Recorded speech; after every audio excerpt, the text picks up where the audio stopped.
Enquanto o Raja André se diverte aqui no desenho dele, eu vou conversar com o doutor João, advogado especialista aqui em vários assuntos e também direito do consumidor. Tudo bem, doutor? Tudo bem, e você? Eu tô ótima, graças a Deus. Bom, semana passada a gente prometeu que a gente ia responder algumas perguntas, né? Sim. Então vamos? Vamos. Então vamos lá, porque a gente não quer perder tempo, a gente quer o máximo de informação para vocês, tá? O Rogério, ele fez um empréstimo e esse empréstimo era descontado em folha de pagamento. Olha lá, vai que de repente você se assemelha nessa situação. Já estava quitado. Agora o banco está alegando que ele não pagou esse empréstimo e colocou ele no Serasa. O que ele faz? Faz uma ação? Nesse tipo de situação, provavelmente ele fez um empréstimo consignado, né, em folha, né? Então ele já vinha direto da fonte do pagamento dele, o banco já recebia esse valor. O que eu recomendo que ele faça é fazer talvez uma consulta com um advogado, tá? Ou até mesmo se ele quiser procurar o Procon também é interessante, para ele fazer uma verificação se realmente houve quitação. Porque o que pode ter acontecido? Às vezes o banco pode ter esquecido da baixa algum valor ou coisa do tipo, tá? E às vezes o nome dele foi escrito indevidamente no Serasa, tá? Se realmente o banco está cobrando além do que foi contratado, tá? E ele foi inscrito no Serasa, ele pode realmente entrar com uma ação contra o banco, porque o nome, quando ele vai pro Serasa, é como você, entre aspas, o pessoal fala, né? Sujou o nome, né? Sujou o nome. Então, isso cabe indenização por danos morais, sim, porque vai contra a imagem da pessoa, né? E a empresa pode não ter depositado? Aí é um assunto, daí fica um pouco mais complexa a situação. Né? Vamos imaginar o seguinte, se o banco escreveu, ele pode até fazer a cobrança do banco, só que o banco vai ter que demonstrar que não houve um repasse, né? Aí fica uma situação um pouco complexa. Só que se a empresa não repassou para o banco o dinheiro que ela tinha que repassar, por exemplo, dá até para dizer que seria uma apropriação indébita do valor, né? Poderia até configurar crime. Entendi. Então, mas aí ele poderia, aí tem que ver o caso, né? Ele pode, às vezes, ajuizar uma ação até trabalhista, se for o caso. Daí ele teria que cobrar daí o fato do banco ter inscrito ele de forma indevida no Serasa, mas às vezes não por culpa do banco, mas por culpa da empresa. Porque o empréstimo dele já estava quitado. Então, aí tava tudo ok. Tem que verificar o que aconteceu exatamente ali na prática, tá? Mas aí realmente pode se complicar um pouco mais a situação. Perfeito. Olha, a Paula, ela comprou um kit maquiagem numa loja.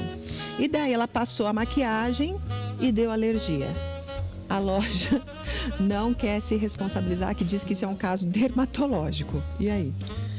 Tem que verificar exatamente a situação prática, tá? O produto, nesse caso um cosmético, no manual dele tem que vir especificado, né, quais são as restrições para determinados tipos de pessoas, tá?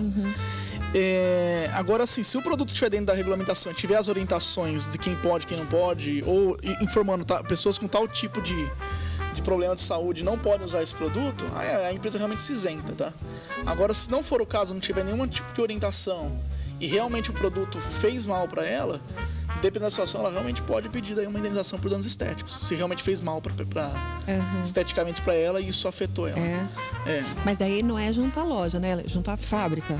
Daí no direito do consumidor, aí nesse caso ela pode entrar com uma ação tanto contra a loja quanto contra a fábrica, tá? Aí claro que vai ter uma discussão sobre quem vai ser o responsável.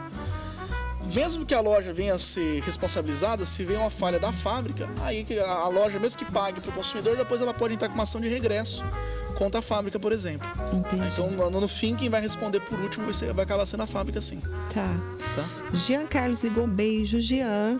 Ele disse o seguinte, ele trabalhou 17 anos numa empresa que ele era faxineiro e ele trabalhava, levantava, baixava, aquelas coisas todas, né? Ficou com dor nas costas. Grave dor nas costas. E aí? Nesse tipo de situação, ele pode, não dá pra dizer com certeza isso, ele pode ter desenvolvido uma coisa chamada doença ocupacional. Tá? Então, o que acontece nesse tipo de situação? Ele tem que primeiro verificar junto ao médico dele, né? O médico que o atende, para verificar qual que pode ter sido a origem dessa doença.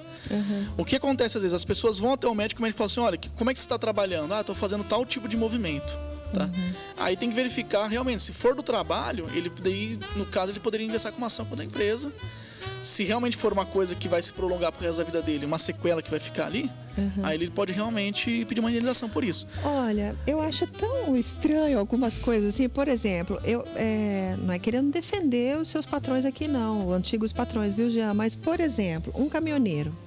a gente sabe que um caminhoneiro, meu pai era caminhoneiro, eu sei disso, trabalha sentado na mesma posição, horas dirigindo, sabe que vai fazer isso. Meu pai não era uma pessoa que fazia atividade física, obviamente devia ter tido várias dores nas costas, então a pessoa já tem que meio que se cuidar, fazer um alongamento, um exercício para preparar o corpo, né?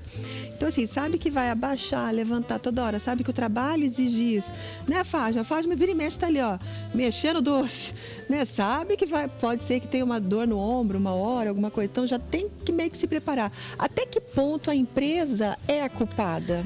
Esse assunto, ele é bem complexo, mas assim, as nossas empresas, de uma forma geral, quando elas, vamos imaginar um caso de um caminhoneiro, vamos supor, uma empresa, uma transportadora, tá? Quando ela assume, né, a atividade para ser, ela assume os riscos daquela atividade também.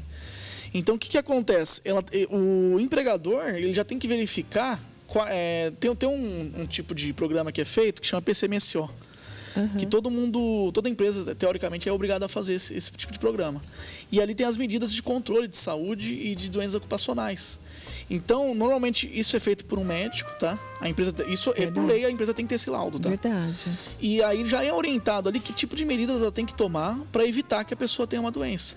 Ou desencadear uma doença naquela pessoa. Então, o que vai acontecer? No caso, tem empresas, vamos supor, indústrias, tá? Que tem lá orientação de fazer ginástica laboral a cada determinado tempo.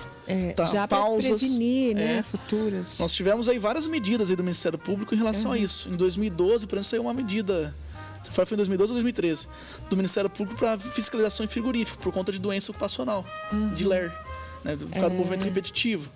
E lá era diferente, não era nem ginástica. A pessoa tinha que fazer uma pausa para descanso. Para poder o músculo recuperar, independentemente da pessoa. Bota a carne aqui. E tem duas situações. A doença ela pode ser tanto desencadeada pela empresa ou ter sido agravada, né? A gente chama isso de concausa, né? Na justiça. Pelaquela atividade. Das duas formas, a empresa tem uma responsabilidade. Claro que quando ela causa, somente a empresa causando a doença, a indenização é muito maior. Se ela ajudou a agravar, vamos imaginar, a pessoa tinha algum problema de saúde e a atividade somente fez com que aquilo de saúde piorasse, tá? Daí a empresa vai ser responsável, mas uma medida menor, né? Uma indenização menor. E muito importante também que a empresa tem várias coisinhas que ela deve observar. Quando a pessoa é admitida, todo mundo faz exame admissional. Verdade. Ali é o momento da empresa ver o que a pessoa pode ou não pode fazer. Infelizmente, esses exames são feitos de uma forma bem superficial. Ele deveria ser um pouco mais, vamos dizer assim, específico para que a pessoa vai desenvolver. É verdade. Geralmente, exame admissional é assim: você bebe? Não. Fuma? Não, também. Então tá bom, pode. Então. Tem que ser algo mais específico. Fica a dica aí para as empresas, dá uma aprofundada aí nesse exame, né? Então, até mesmo os meus clientes que têm empresa, eu sempre oriento. O exame admissional ele deve ser feito de uma forma bem séria. Sério mesmo, porque depois a tua empresa pode levar um processo. Exatamente, tem que tomar cuidado e orientar, né? Porque se a empresa cumpre todas as normas, tá? Claro que daí ela dá para se pedir uma isenção de responsabilidade. Tá? Perfeito. João, querido, um ótimo final de semana gelado para você. Tua mão tá gelada. Olha, até que enfim, né? Porque ontem todo mundo que eu peguei a mão aqui no programa tava com a mão gelada. Hoje é você.